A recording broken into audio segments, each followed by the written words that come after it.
ত্রয়োদশ জাতীয় সংসদ নির্বাচনে জয়ী প্রার্থীদের মধ্যে সবচেয়ে কম বয়সে সংসদ সদস্য হিসেবে শপথ নিতে যাচ্ছেন জাতীয় নাগরিক পার্টি এনসিপির নেতা আব্দুল হান্নান মাসুদ। আর সবচেয়ে বেশি বয়সী বিএনপির মুশফিকুর রহমান। নির্বাচনের বেসরকারি ফলাফল ও প্রার্থীদের হলফনামা থেকে এ তথ্য জানা গেছে। হলফনামা অনুযায়ী মুশফিকুর রহমানের জন্ম ১৯৪০ সালের ৮ জানুয়ারি। এবার মনোনয়নপত্র দাখিলের সময় তার বয়স ছিল ৮৫ বছর ১১ মাস। তিনি ব্রাহ্মণবাড়িয়া ৪ আসনে ধানের শীষ প্রতীক নিয়ে প্রতিদ্বন্দ্বিতা করেন। তিনি ১,৩৯,৮৪২ ভোট পেয়ে জয়ী হয়েছেন। তার নিকটতম প্রতিদ্বন্দ্বী বাংলাদেশ জামায়াতে ইসলামীর প্রার্থী আতাউর রহমান সরকার পেয়েছেন ৯১,৭৯৬ ভোট।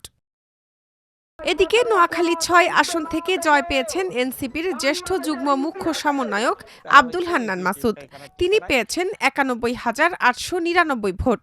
তার নিকটতম প্রতিদ্বন্দ্বী বিএনপির মাহবুবের রহমান শামীম পেয়েছেন ৬৪,০২১ ভোট। নির্বাচনী হলফনামা অনুযায়ী হান্নান মাসুদের জন্ম ২০০০ সালের ১ জানুয়ারি। তার বর্তমান বয়স ২৬ বছর ১ মাস। জুলাই গণঅভ্যুত্থানে তিনি সম্মুখ সারির নেতা হিসেবে পরিচিতি পান। পরবর্তী সময়ে তিনি জাতীয় নাগরিক পার্টিতে যোগ দেন এবং ১১ দলীয় জোট সমর্থিত প্রার্থী হিসেবে শাপলাকলি প্রতীক নিয়ে নির্বাচনে অংশ নেন।